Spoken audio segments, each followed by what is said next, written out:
What's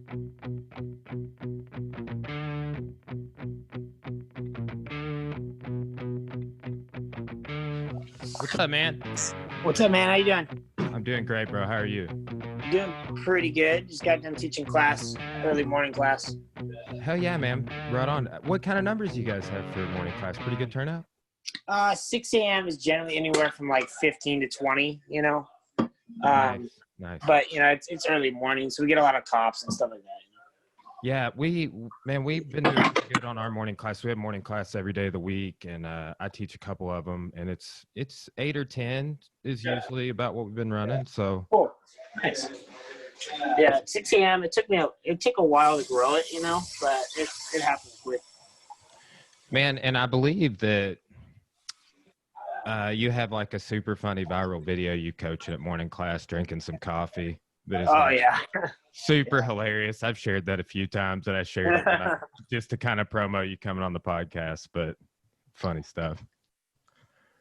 Well, yeah, man. Well, I really appreciate you taking the time to talk to me. I know you've been doing a ton of these interviews, and you were somebody just, you know, even before all this coronavirus bullshit and closing down, that I would have definitely liked to sit down and talk some jiu-jitsu with.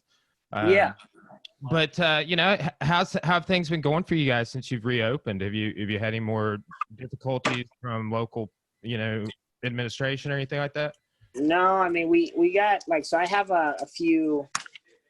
So I was just told like last week, this is the newest thing that happened. I haven't really said anything about it because I don't want to like rat the guy out, so I'm not gonna say his name. But he is a part of the board for the county. I had no idea. So he's like been training this whole time, you know. And like I had no idea he was like a part of the board. Super great guy. Like we get along really well, whatever, you know. And so he comes in. He's like, yeah. So I'm part of the board, and I'm like, oh crap, okay. So he comes in. He tells me like, yeah. So we had a meeting, and they talked about the rodeo. So I don't know if you saw, we had a rodeo here that like the governor like got super wild about, and like extended our lockdown, or tried anyway, because the city here had a rodeo. But anyway, so they were talking about that, and then they're like, well, we can't really do anything about that because that brings a lot of money to the economy here in Reading, right? And then he's like, so we got to do something about the jiu-jitsu school, right? So these are like a board, right? I'm like, okay. So we've been extremely vocal, right? So we've been in the paper a few times, like all over the internet. Anyway, so they told us, they're like, hey, we should send them a letter with like more teeth in it. So what that means, I didn't know what it means, but he explained it to me. He's like, it's an older saying for like more aggressive letter. And then somebody else chimed in, is like, do you really want to do that? They post everything in the paper and on social media, right? And I'm like, well, no. So, you know, so I think we're in the clear, you know what I mean? I think we're fine. So that was the latest thing I've heard. And have more businesses been opening in you guys' community? Yeah, for sure. Fantastic. Yeah, so it's been growing quite a bit. I mean, now it's riots, right? So now it's not even, people don't even care about the virus anymore, you know? Yeah, we had man, it's weird here in Arkansas. I will say, like, we had a peaceful protest in my town, right? And then there was this rumor that we were going to have 4 busloads of protesters arrive to like tear up one of our shopping centers. So every redneck with an AR came out of the hills, man. We're here to protect the town. And honestly, dude, all that did was escalate the tensions and nervousness of everybody, man. I mean, imagine if some of those peaceful protesters would have brought ARs. It would have been a different narrative. It was wild. Oh, I know, for sure, right? Yeah. Have you guys had any issues in your community with riots or protesting, peaceful or what? We had one protest day before yesterday that was peaceful. So it's like Reading and Cottonwood is kind of like Arkansas. Like everybody has a lot of guns. So I don't think it'll get too crazy, honestly, but we'll see. Yeah, I mean, you know, this like I'm a history professor, and another history professor I follow is like, you know, one thing we're really not talking about is like this dude that was murdered lost his job because of the coronavirus shutdown, and it was allegedly, according to the 911 transcript and stuff, was passing a counterfeit $20 bill. Yeah. Right. So, but it's like, oh yeah. So the dude lost his economic well-being and had to like make fake money just to go to the store. Like that's a definite cause and effect. Like you could argue, I think these riots and for sure. Yeah, I agree. But it's getting wild, man, for sure. It's definitely like I do think that shouldn't have happened. Like the whole first thing, the murder, you know, with the riots, but that was, I do think it was murder because it was a pretty messed up video. Yeah. But yeah, we're in a lot of unprecedented territory for our lifetime anyway. Like, it's been bad around the country before 1968 and 1918. for sure. There's some crazy race riots in 1918 right after World War One. Yeah. But, I've never seen anything like this. I've only read about it. So, yeah, it's nuts, right? Like we're living in historic times. You know, it's like never did I once think like I have a jiu-jitsu school. You teach a jiu-jitsu school. It's like never once did I think I was gonna have to shut down because of this shit. And now I'm thinking about like because we were like pretty obviously vocal. We had a lot of publicity come out over us opening.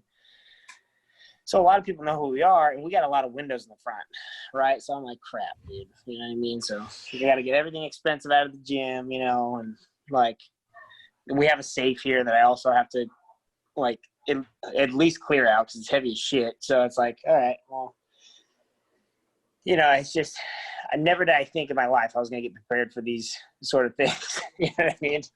So. Yeah, that's one thing I've thought about quite a bit. I think like this is entrepreneurs though. This is the type of shit that like we kind of probably talk about and think about, but never. How could we have planned for this? You know what I'm saying? Yeah. But maybe we can learn from this and have a plan. Because dude, we're looking like, what if this happens again in 6 months type of situation? I think that there will be massive resistance to a second shutdown, but Oh gosh. So this is the thing. Like I don't want to. I'm honestly not much of a conspiracy theorist, but it is kind of interesting. Like the goals. What were the goals for the lockdown? The goals were to keep everybody safe. We hope anyway, right? But further deeper meaning was, if people don't obey the lockdown, they declare martial law. All of these things, right? They bring out the National Guard, right? Tell people to stay inside. Give people a curfew. San Diego just announced last night that they have a curfew because of the riots. I'm like, well, so they're just trying to get the same thing, right? The same goals in a different way. And and that National Guard has been deployed at least in half a dozen states. Yeah, it's like I don't understand what's going on. It's like they just literally changed it all up on us, and I haven't heard one damn thing on the media about the coronavirus except for memes saying, "Hey, where'd the coronavirus go?" Yeah. It's pretty frustrating. Yeah. Dude, it sucks because you can't do anything about it. You know what I mean? We could do little things, but nothing that makes a huge difference. Exactly. You're just kind of along for the ride. Did you see this Umbrella Man guy in Minneapolis? That's been freaking me out. What the fuck? I saw that. Yeah, that was gnarly. Yeah. So, and I was sincerely worried with all these dudes walking around with these intimidation tactics last night that something like that was going to happen right here in my town. Because we had a freaking Nazi rally in Russellville, Arkansas, because there was a Holocaust memorial rally here, like a big one in the state, and the Nazis showed up to protest it. It was insane. No way. Made the national news, and this is like a year ago. Wow. So I'm just like, oh, what are we in for now? God. That's freaking gnarly. Good in places like Arkansas, you'd think like, wouldn't happen. Like here, we've had a protest, but like I said, it was peaceful, so it wasn't really a big deal. But you know what I mean? We have people in Sacramento that are going nuts, and that's only 2 hours from us. You know what I mean? Yeah. So. Yeah. So, and you guys' community has not had a lot of cases to begin with of coronavirus, and doesn't have a lot right now. Is that true? Yeah. Yeah. I mean, we're kind of in the same boat. We've had more cases pop up since we have been like going through to phase 2 of their little reopening plan. But I mean, it's not, Yeah, but I mean, it's a it's like, virus. yeah, Corona. Yeah, I was explained by some of the doctors that train here that Corona and COVID are completely different. Corona can be like, you could test positive Corona, and it could be like a cold, or like it could be a billion different things, right? And then, you know, there's only a few COVID, right? So it's like, oh, well, you know, anyway, it's just, we were lied to from the beginning, man. So, you know what I mean? You know, Rhonda Patrick was explaining some of that, like the difference in like COVID-2 and COVID-19, and one's like, Yeah. you know, I need to rewatch that episode of Joe's podcast. She's been on like 9 times, and it's always like making me feel smart listening to her. Well, dude, so tell me about your dad's lineage. That's kind of like how you got into jiu-jitsu, right? Yeah, so my dad started in karate, and he just liked doing stand-up, and the karate was the only thing, and MMA wasn't really a thing yet, because he was like 30. He would have been like 30 years old when UFC 1 came out, right? So, you know, he was doing stand-up because he thought that was cool, but the MMA wasn't really a thing yet. And then, so when UFC 1 came out, he was already a karate black belt. And then, you know, obviously Hoist came out and murdered everyone, right? And then he was like, oh, man, I got to learn this stuff. So my dad had hardware stores. And he so what was going on, he was out back there with his buddies just beating each other up on the ground, like trying to do whatever they could, you know what I mean? Obviously sucking. And then a purple belt heard him like slam each other against the ground, and his name was John Dill, and he walked into the hardware store just to get some stuff, you know? And he walked back and back like just to see what was going on, and they were like on this like crappy mats, just like beating the crap out of each other. So then, like, his purple belt comes back there and rolls with them and just, like, obviously murders everyone. And then after that, you know, they trained, like, you know, 3 or 4 days a week for 12 years. So, you know. Wow. So what is your dad's original instructor? Did I read he's, like, one of the original Dirty Dozen or something like that? No. So James Brand is. That's where he got his black belt. Okay. That's, yeah, right on. Yeah. So, So how many brothers is it that you have? 4 brothers. And all you guys train jiu-jitsu? 4 of us are black belts, and one of us he's in the military. He was in the military since he was 17, so he went in there for a long time. He wanted to since he was a little kid. Super weird. So yeah, but he wanted to be in the military, and he was in there for 10 years, and now what does he do? He's a what do you call it? There's a word for it. It's not a bodyguard, but it's like a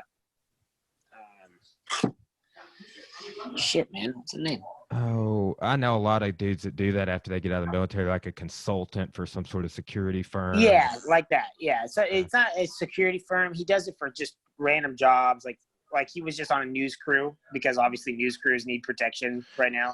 Yeah. Yeah. So like he was just on defending a news crew, like during all this in Tennessee. So.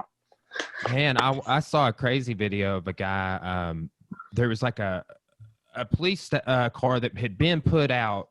They put out the fire like a fire extinguisher, right? It had all the suds and stuff on it. Yeah. And this guy grabs an AR out of the back. And it's like, look, I got this AR. And one of these security guys for the news crew goes over there with his handgun, grabs the AR. I saw it. Yeah, I saw the same thing. That was insane. Yeah. Whew. Yeah. It takes some balls, man. It's crazy. Man, so what's it like having brothers as training partners? That's got to be awesome. Like all 4 of you dudes black belts, like that growing up with that. We've had our we've had our difficulties with it. I mean, it's not, you know, it's a big family, right? So we have 5 brothers. Obviously not all of us get along the greatest. So, but when it comes down to you know, it's obviously great having training partners. So me and my youngest brother are the one that run this business here. And we have 2 businesses. We have one here and one about 45 minutes south. And then, so we've worked well together, like since the get-go. We've always kind of worked well together. And that's kind of just been the thing. And then the brother in between me and him we haven't gotten along like the greatest when he was coming up through the belts. So he got his black belt. He teaches in Nevada now. You know, but it is difficult, but having like, you know, that brother rivalry, like there's no other better training partner. You know what I mean? Like your buddy's not going to try to kill you. You know what I mean? Like one of your homies aren't going to try to kill you. You have that occasional person that like doesn't give a crap and he'll try to kill you, but your brothers are always going to try to kill you. Right. That's just the way it is, you know? And then that's why you see a lot of people in jiu-jitsu that are like with brothers that are just crazy good, you know? So it's because of that. Right. Yeah. It is. That is a truly unique thing. I mean, and you see like sets of brothers, like I've seen different brothers, like not just the Nogueiras, but there's been other people in the UFC. Yeah. But it's always like twos. It's never fours. Yeah. You know? Exactly. Yeah. But that's awesome. So when you were just a teenager, like you ended up like getting to go to Brazil and stuff, but like spoke no Portuguese. Like, what was that like? That was wild. So I got on a plane, never been on a plane before. Went with this guy I knew for like a month, and he didn't speak any English. And I went and stayed at his house for 3 months. Was my first trip at 15, and it was just like it was kind of difficult. Like I got homesick pretty quick, and I puked before I got on the plane because I was nervous. I'd never been away from home, so it was wild. But when I got there, I just kind of like. You know, I went to Manaus. So São Paulo is a little bit different because some people speak English. You know, there's white people there. There's people that like it, but I went to Manaus. There's none of that there, right? So when I went, it was just like, it's not because I had the goal to like learn Portuguese. It was just kind of just happened, you know? So I had to learn the language. I got to train really hard. They didn't show me much. They just beat up the white kid for months on end. But you know, I got really tough. So, you know, I'm grateful for it. Just, I wish, looking back, I was like, man, I wish they would have showed me some more stuff. You know what I mean? That would have been nice, but whatever. How much of an influence did that have on you, like that early on, like shaping what you've become and what you've done with competitions and stuff? Man, I came back and I was a different person, just to how hard they train. And like, they like beat me up pretty bad. Not like, you know, not in a bad way, just like to the point where it's like, damn, dude, like I'm not learning a damn thing. I'm just getting really tough and really mean, and you know. But they were like outside the gym, they're super nice. Everybody protected me like on the street. Like we had this, you know, but I had to do the same, right? So if somebody was in trouble, then that was what they told me when I got there. Like, hey, if you're at a party or if you're out with a friend and they get jumped, if you don't, you better jump in there with them. So I was like, oh shit, all right. So never been as fight in my life at that point. And I was like, all right. So it definitely, like now these days, I'm like, I wish I would have went to like one of the Brazilians that were already in the States, you know, at that age. Like, you know, I think Cabrina was there pretty early on. Like he was there when I would have been 17. So I guess not. Hamid Hall was around the same time. So I wish I would have just went somewhere here, you know what I mean? Because they would teach you, right? Like otherwise their business will fail. So Brazil's like, you know, they just paid, you know, I think it was like $30 our money, $20 our money to use the mats. Yeah, but there was really no instruction ever. So. Yeah. How many times have you been to Brazil since overall? Oh man, it's like, I think like 7 times. All together, I've been out there. Like I spent like 2 years there. Nice. So, man, you're a fierce competitor. Like a lot of people would just call you like a mat savage. Like, how do you keep that up long term, man? You're in the adult division. You've moved your way up. Like, what are you, like 28 years old? Is that true? Yeah, 27. Yeah. 27. But man, how do you like what is your approach to sustaining like your training level, like in your competition preparation? Like, has it evolved? Do you like, what is your method? I mean, back maybe like 3 years ago, I would be able to just train and beat my body up and go through it and just like kind of be dumb in that sense of like, oh, I'm injured, I'll just push through it. But now it's like, okay, now it's like, it's not because I don't have that drive. I do. And I feel, but I realize over time that, you know, taking a break is way more beneficial sometimes than just like pushing through the injury, right? Like, you know what I mean? I've pushed through a lot of injuries, and like, I was like, man, if I would have just taken 2 weeks off, probably all the rest of the little injuries would have healed, you know, and I would have been actually better today and like in better shape today than I am now. So, but I have had to change quite a bit this last year and a half. So I got married, and then my wife got pregnant on the wedding night, of course. And then, so then I decided to like grow up like super quick, and I just, you know, that was a game changer for me. So I just started competing this year before all this crap happened. Like, I was going to compete the most I've ever competed ever. That was my goal, like twice a month. But you know, all this crap happened. So I was on like 6 tournaments already, before it happened. So. Yeah, man. Like, what are your thoughts on like you being a competitor, probably pulling some sponsorships and stuff like that with like all IBJJF tournaments have been canceled for the foreseeable future. Like, where's that put you? So I have a tournament coming up with like a lot of tough dudes. There's like 3 or 4 world champions in the division. It's an 8-man bracket. So I'm going to Houston to do that. That's the 20th of June. So, you know, I mean, I'm getting these little invites and stuff like that, and Fight to Win is opening, you know, Yes. so I'm doing little things like that, you know, so I'm going to do as much as I can for sure. Nice. So, you know, I take a few comments on the physical side of things. Like, do you have any like mindsets that you feel like, I mean, obviously you probably developed a super mindset around toughness and like what you're saying when you're in Brazil, but like, what are some things about like your competition mindset that you carry to every time you go on the mat? Like, are there any things that you do that are like unique, ritualistic to you or anything like that? Not crazy. So everybody that knows me, that's trained with me, know that like I'm 20 times better than I am in competition, you know? So, and that's one thing I've been working on, and it's like probably my hardest thing to learn. I do feel like I've gotten better, like since, you know, probably 7 or 8 months ago, just competing a lot and just like working on it, just not caring, you know, because I've fought like, except for like the 3 or 2 big names, I fought literally everyone, you know? So it's like, man, the worst thing that can happen is you lose, right? And I know that everybody says that, but it's like literally the worst thing. Like, that's the worst thing. You get tapped out, maybe you get hurt a little bit, a little tweak, no more than you can in training.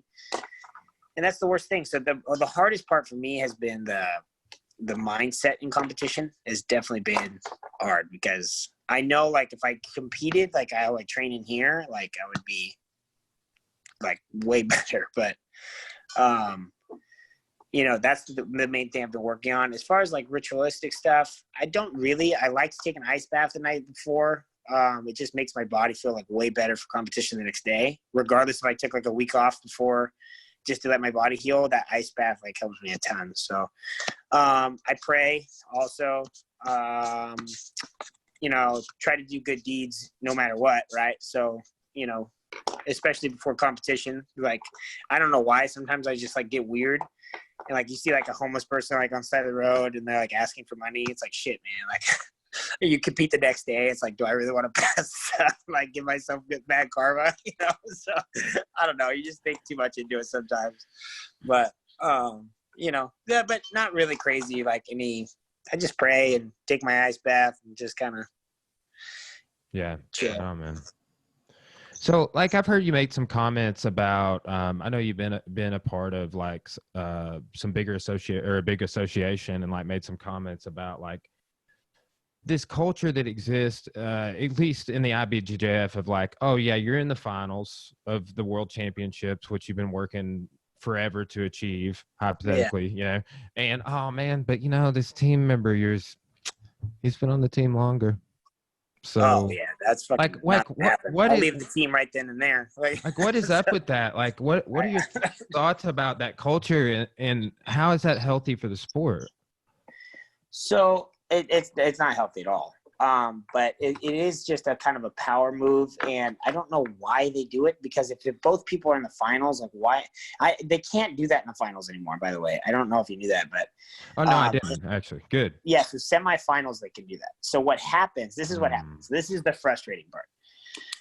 So I'm going to use actually, I shouldn't say his name. I don't want to put him on blast. But there's a top competitor, and he was really upset, like, in the stands afterwards. And I was on the same team. And I was like, man, what the heck? Like, why is this guy, like, upset? And I've talked to him before, and he's also an American.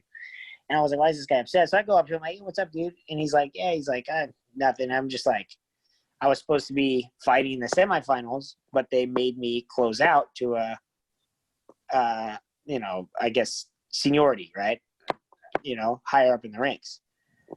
And I'm like, well, what the so they closed out, made you close out because this guy wants a break before the final, right? And then it's seniority. I'm like, and this guy's American, the other guy's Brazilian. So I'm like, okay. Talking about racism, right? So it's like, okay. And it's happened more than just a couple times, and this guy was like really upset because he's like in the same boat as me. He's working his whole life for this, right? He's competed all the way through kids tournaments, juvenile, everything. Yeah. So, it was like, yeah, man. And I told him, like, hey, that's why I left the team, because he was on the same team. He is on the same team still, which I don't know how, but I'm like, I would just told him to F off. But I was forced to close out a couple times, and that's why I left the team. Alliance. So yeah, man, that's a super odd thing to me. I'm glad that they don't do that in the finals, but still, it's like giving somebody a break. I mean, it's like, oh yeah, well, we'll just rest our guys so we can get team points or whatever. Yeah, it is thereafter. But well, it's frustrating for the other guy too, man. That's the sad part. You know what I mean? It's like, but anyway, it is what it is. I hope they change it. I think they will. People will just start going like, no, you know what? Fuck you. I'm gonna go out there. I'm gonna do, like, this is what I've dreamed about, and you're just gonna tell me to sit down. Like, no, it's not gonna happen. Man, and I ultimately think that that's maybe like one of the big issues with associations is that, dude, you're your own unique person. You run a unique business. You run your own business. And I just don't like how a lot of times people try and have an influence in what it is you are doing and how you, like, I understand like the coach athlete relationship. It's not necessarily that, but like dictating how your competition matches, like that's all you, man. Like it's the same thing with how you run your business. Like if you want to take a business practice from your ranking instructor, cool.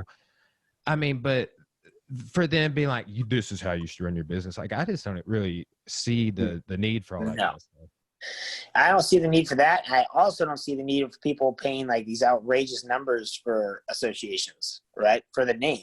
It's like they're not doing shit for you. It's the name, right? You're paying for the name, which honestly doesn't do much for you. Like when it comes down to it, it's like where you live, how many jiu-jitsu schools, how you run your business. Are you polite? Do you help everyone? Right? That's how you run a business. You don't, I mean, they have great curriculums, I should say.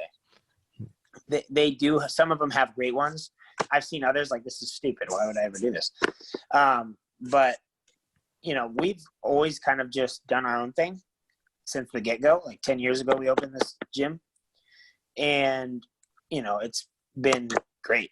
I mean, we've learned, obviously, where our do's and don'ts as time went on, and we're not perfect. We're not perfect, right? But, as of right now, I feel like everybody loves it here. We never get really too many complaints at all. But just by doing our own thing and just kind of, being friends with everyone. Yeah. Last question, man. Like, what's another sort of like stigma type of a topic that I like to talk to different folks in different regions about is like, how's the cross training culture there? Like, oh yeah. Is it real open? I enforce it. So here, like in California, not so much. It is getting more lenient. It seems like people just like, you have to understand whether or not like your instructor, or let's say Roger Gracie himself tells me, hey, you're not going to train there, if I want to go train somewhere and just keep it under the radar, I'm going to do it anyway. Right? That makes sense. Mm-hmm. Like, I'm a grown-ass man. You're a grown-ass man. I'm going to go do what I want. Right? It doesn't mean I'm going to leave your team. I just want to go train somewhere else. Like, get some different looks, or maybe I'm friends with this dude. You know what I mean? This is a different time we live in. Not back when this jiu-jitsu started and, like, you went and trained somewhere else and you were just a trader. It makes no sense, you know? So, but as far as, like, what I think it's going, where I think it's going, I think it's getting a lot better. But people that get upset about it are just, you know, they're scared. They're scared about losing them. And it tells something about their insecurities, because, you know, I tell people, like, you know, I fought Keenan how many times? Like 4 times, right? Keenan Cornelius. And, like, I had 4 of my students, 2 of my main guys, like 1 black belt, 1 brown belt. 4 of my students go down there and train. And I was like, yeah, please go train. Like, they went to San Diego to go just, I think they were vacationing, go to the beach or something for a buddy's party. But I was like, yeah, please go train. I mean, why wouldn't I not? You know what I mean? It doesn't make any sense. So, you know, man. I don't know. Well, and I wonder how much of that too is not taught by the people that are a couple of generations ahead of us, of, like, you know, because, like, you got to think, like, people from your dad's generation, like my coach's generation, like, when they were getting going, I don't know about California, but, man, I remember vividly when I was a blue belt, there were only 5 black belts in Arkansas. Now there's over 50, you know? That's yeah. And, like, I remember, like, one of the only blue belts I knew when I was a white belt was the coach that owned the MMA school that I was training at, you know? Yeah. And it's like, and he was under that black belt who literally at one point everybody in the state trained under, but it's like him being sort of like ground zero, any relationships or any, like, people get sideways with him or move on. It's just like this sort of weird culture gets propagated and instilled in some affiliates sometimes, you know? Oh, yeah. And it still happens, dude. And people still get, like, chastised if they leave teams. You know what I mean? Like, because there's a lot of switching teams now. You know, people switch teams. Yeah, but they get, like, you know, people get mad, like, send these, like, weird messages to them. It's like, why are you doing that? Like, we were just friends yesterday. Now I switched teams, and now you're being a dick, you know? So it's like, I don't understand, you know? So, it's super weird, the stigma around it, but I do think it's getting a lot better. Like, I do see people just kind of cross-training, doing their own thing, and they're still under one team. They still train the majority of the time, but when it comes down to it, it's like, what if I move? You know, if I move from Reading to San Diego, who am I going to train with? Probably Atos, right? Like, that doesn't mean I don't love my Soul Fighter friends or my Double Five friends, but, you know, but I'm like, I'm in San Diego. What else do you want me to do? You know, you know what I mean? Like, so they have to understand that. So it's just a different time we live in. It is, man. I always joke around about this kind of stuff. It's like the jiu-jitsu thought police enforcing their rules on people. Oh yeah, it's crazy. You know what I love? This is one of the main things I love. And I don't know, you're an instructor, so you probably know. But people come to you, like, people that are probably a lot smarter than you, a lot smarter than me. Like, people come to me that are a lot smarter than me and ask me advice on, like, things I don't know anything about. Like, you know what I mean?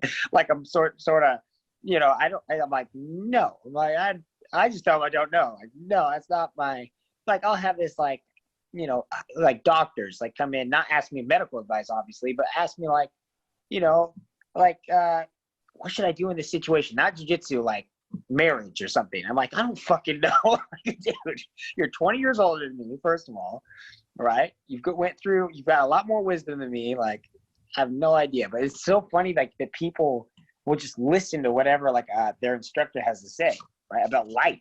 Like, you know, how to do your fucking taxes. Yeah, like, anything. You know, it is interesting. Like, there seems to be a weird association in a lot of people's minds, and in some people, I think, that are instructors propagate this, that, you know, you and I should be life coaches for these people.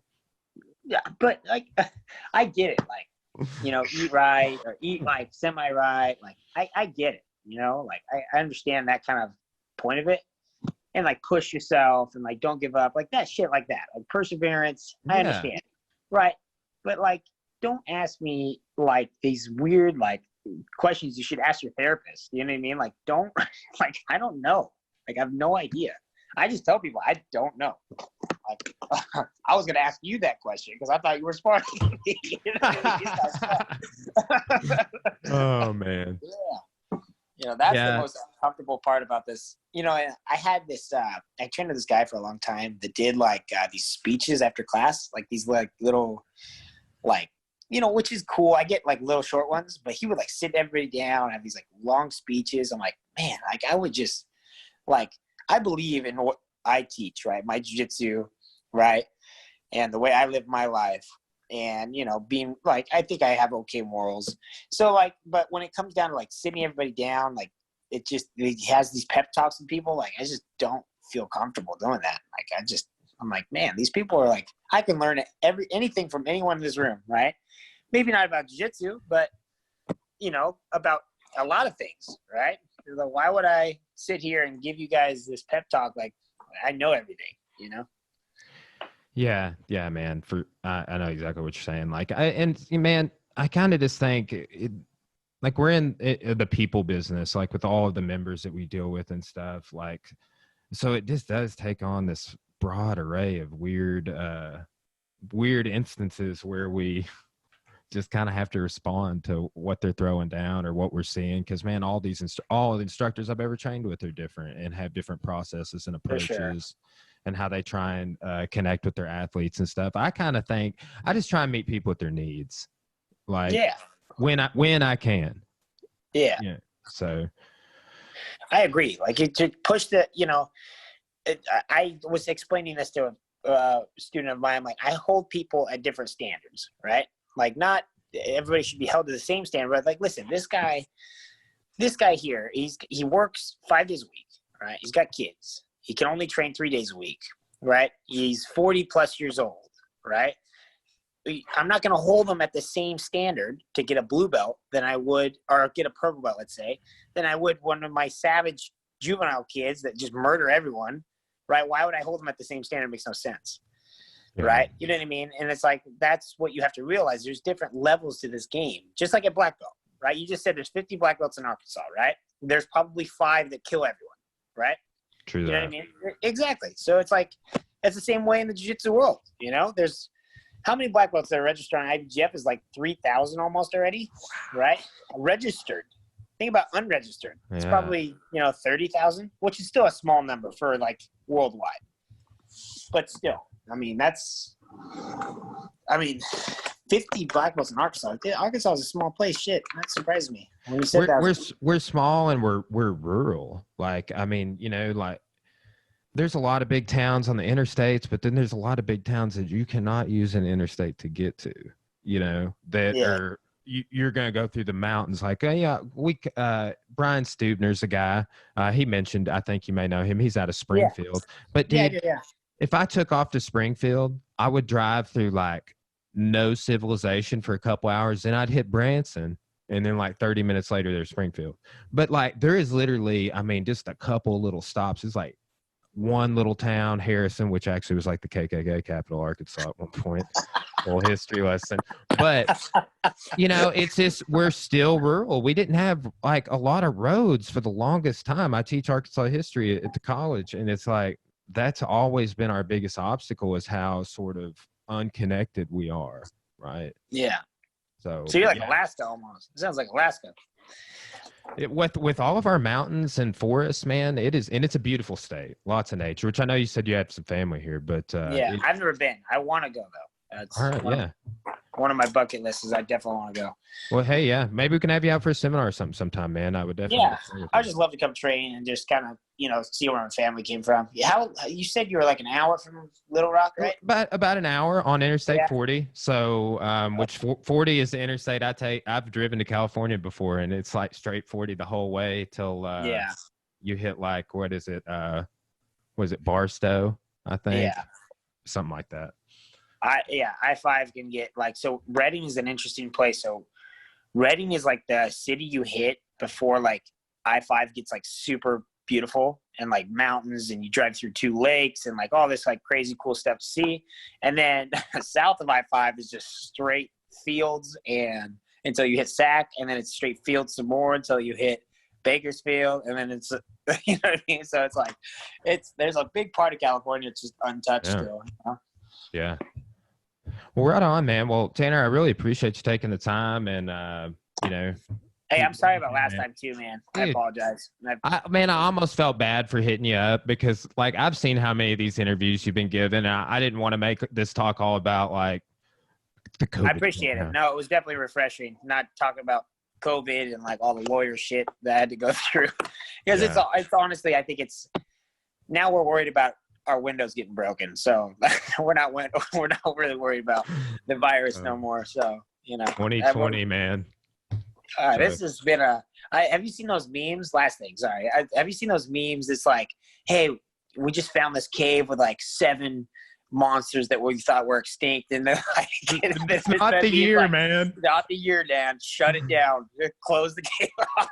Yeah. Oh, man. I saw one earlier. It was a cruise ship. And then it was like a guy over here paddling. And it was like coronavirus, the whole world, U.S. on a side quest. Yeah. Yeah. Oh, man. Right on, bro. Take it easy, man. Have a great day. Yeah, you too. See you.